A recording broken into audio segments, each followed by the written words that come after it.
Sí, saludos, buenas noches. Regresamos a este segmento del noticiero estelar de la televisión cubana, en el que durante las últimas semanas de 2020 estuvimos denunciando muchas de las acciones, aquellas acciones que pretendieron desembocar en ese llamado golpe blando. El golpe blando que busca derrocar el sistema político, económico y social cubano. Comenzó entonces el año 2021, llegó el ordenamiento monetario y llegaron los múltiples retos que implica para toda la sociedad. Pero, ¿qué hacen esos ejecutores de planes que ya hemos mostrado nosotros aquí? ¿Cesó con el nuevo año el afán de cautivarnos a través de esos discursos que buscan llegarle a usted? Ahí, a ese tema que más le preocupa, buscar la sensibilidad, conmoverlo. Evidentemente la respuesta es no, no se han detenido. Por eso nos toca continuar mostrando sus verdaderos propósitos, por un lado. Por otro, el carácter ilegal de muchas de sus acciones. Y sabemos muy bien que la inmensa mayoría de este pueblo reacciona y que lo hace con indignación, que rechaza la mayor parte de nuestro pueblo los actos de esas personas que hemos mostrado en este segmento. Entonces, dejando en primer lugar sentado que debemos continuar con aquello que hacíamos desde el año pasado, ¿qué les propongo para este primer encuentro del año 2021? Hace unos días, Cuba Debate, aquí está, publicó un artículo del joven analista de los medios de comunicación, Javier Gómez Sánchez. Quiero compartirlo con ustedes hoy y en otras noches. Este artículo nos lleva a un grupo de hechos y acontecimientos, de momentos, que confirman el vínculo de lo que hemos hablado aquí, la relación de estos nuevos contrarrevolucionarios con el gobierno de los Estados Unidos. Hoy voy a comentarles algunos de esos antecedentes y les invito a pensar juntos hasta qué punto son fabricados o no estos supuestos líderes del futuro.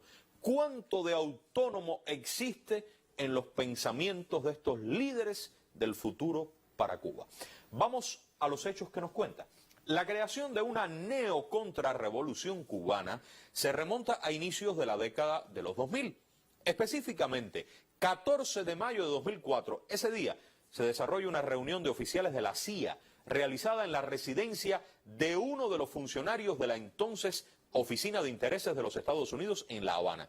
Cuando se plantea por primera vez la idea de dar a la contrarrevolución tradicional, hasta entonces financiada y utilizada, darle un papel secundario, teniendo en cuenta el desprestigio que era notorio en Cuba, y crear entonces, la tradicional papel secundario, recuerden, crear otra contrarrevolución, con un rostro y con un discurso nuevo. El contenido de esa reunión y los planes de la CIA que se presentaron en ella no es historia, no es película. Esto se conoce gracias a los testimonios del escritor y periodista Raúl Capote. Estaba allí presente, a quien la CIA reclutó para que impulsara la guerra cultural en Cuba y que más tarde, así son las sorpresas para ellos, más tarde se revelaría realmente como agente de la seguridad del Estado cubano. Le busqué ese material, vamos a recordar, veamos si lo que escribe Javier en su artículo es exactamente así o no. Veamos a Capote, por favor. Cubano común, profesor, escritor, fue objeto de estudio por diplomáticos de la sección de intereses de los Estados Unidos, quienes comenzaron en el 2004 a establecer contactos con él. Ellos me invitan a una cena en casa de un funcionario, Francisco Sáenz, que en ese momento era político económico de la sección de intereses de los Estados Unidos. Tengo la oportunidad de conocer a Eon Negro, que era un segundo en ese momento en la sección. Y ahí en esa cena tuve la posibilidad de conocer a Kelly Keidel y un grupo de funcionarios norteamericanos más que se encontraban en ese momento trabajando aquí en La Habana. Mi primer contacto con Kelly Keidel, Kelly en los primeros momentos estuvo dirigido ahí, a hacer una influencia marcada sobre la familia, a atraer a mis hijos hacia ese mundo donde impera una moral muy diferente que la que nosotros defendemos. Los contactos iniciales tuvieron mucho que ver con invitaciones a cócteles, a cenas, a comidas, ese tipo, actividades. Andrea Broilet, que funcionaba en ese momento como funcionaria de prensa y cultura en la sección de intereses, me presenta a Abril Lackner como el nuevo jefe de prensa y cultura, y a partir de ahí los contactos empezaron a variar en muchos sentidos. Nos encontramos, se tomaron un grupo de medidas para pasar un poco no vista mi presencia en ese lugar. Ya ven, esto es solo una parte muy pequeña de la historia este pudiera ser solo el principio. Ustedes pueden buscar en internet la página Razones de Cuba, fabricando un líder. Ese es el nombre del material. Para que vean qué pasa después de estos contactos iniciales, de estas invitaciones supuestamente nobles, y en qué pretendían convertir a Raúl Capote. Pero sigamos con lo que nos cuenta el artículo.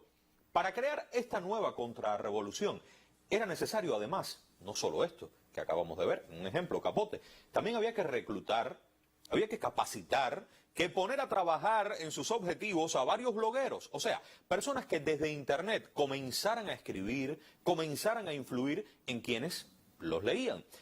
Para eso primero había que hacer un estudio en Cuba, para descubrir quiénes podrían hacer el trabajo.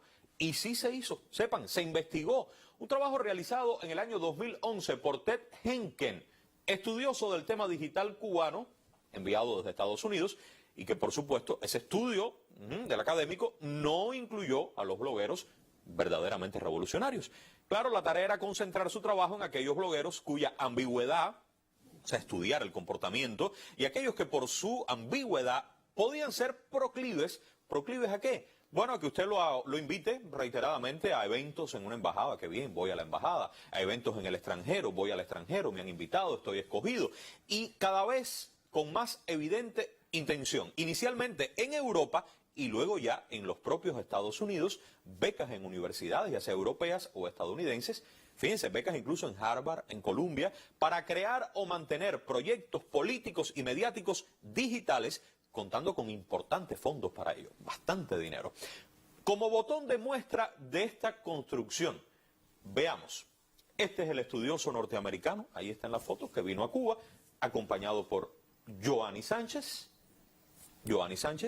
conocida cibermercenaria y bloguera cubana, con quien hizo el estudio, recuerden, vinculada a las damas de blanco, Joanny, a la entonces sección de intereses de los Estados Unidos en La Habana, participante activa en no pocas protestas y escándalos con fines provocadores contra la revolución cubana. Casualmente, Joanny está con el estudioso y Joanny ha sido premiada, reconocida por grupos abiertamente contrarrevolucionarios y de extrema derecha. ¿Me siguen la lógica? Fíjense, la lógica para la fabricación de estas personas. Por si todavía usted piensa que todo esto pudiera ser casual, que son ejemplos que hemos tomado al azar y que no forma parte de un plan. Bueno, Javier en su artículo nos recuerda que aquello que hizo años después el presidente estadounidense Barack Obama, ¿recuerdan la locución para el anuncio de las relaciones diplomáticas con Cuba? 17 de diciembre año 2014. Bueno, lo que hizo Obama ese día fue simplemente expresar lo que ya había sido asumido por la propia CIA desde antes. El uso de una línea dura, el uso de una línea agresiva contra Cuba había fracasado. Era necesario buscar el logro de los objetivos por otros métodos. Vamos a recordar también lo que dijo Obama ese día. Adelante. Today, the United States of America is changing its relationship with the people of Cuba. In the most significant changes in our policy in more than 50 years, we will end an outdated approach that for decades has failed to advance our interests, and instead, we will begin to normalize relations between our two countries. Se puede decir más claro. Pondremos fin a un manejo anticuado que por décadas ha fracasado en alcanzar nuestros intereses. Lo que cambia es el manejo. Él dice que es anticuado porque fracasa, no alcanzan sus intereses, pero no dice que renuncian a esos intereses o que cambian sus intereses. Este artículo que les he traído hoy tiene muchos más ejemplos que permiten entender los antecedentes en la fabricación de esos líderes y el modo de operar con ellos. Voy a volver con más de lo que él nos cuenta y lo voy a hacer en otro momento, muy pronto. Pero quiero despedirme hoy con estos nombres y con algunas imágenes de lo que han logrado en otros países del mundo. Para lograr ese cambio del manejo anticuado que dijo Obama con Cuba, se pusieron en función financiamientos, dinero. Vean los logotipos de la Fundación Nacional para la Democracia, NED. Ahí está. Quiero que graben estas imágenes. La USAID, graben esta imagen también. Vamos a volver con todos estos temas. Y aquí está la entidad financiera internacional Open Society Foundation, creada por el multimillonario George Soros. Grabemos el nombre, Soros, que se dedica a la organización de proyectos de grupo, grupales, que utilizan las causas sociales y de derechos humanos para trabajar por el derrocamiento de gobiernos y cambios de régimen bajo el romántico nombre de Revolución de Colores.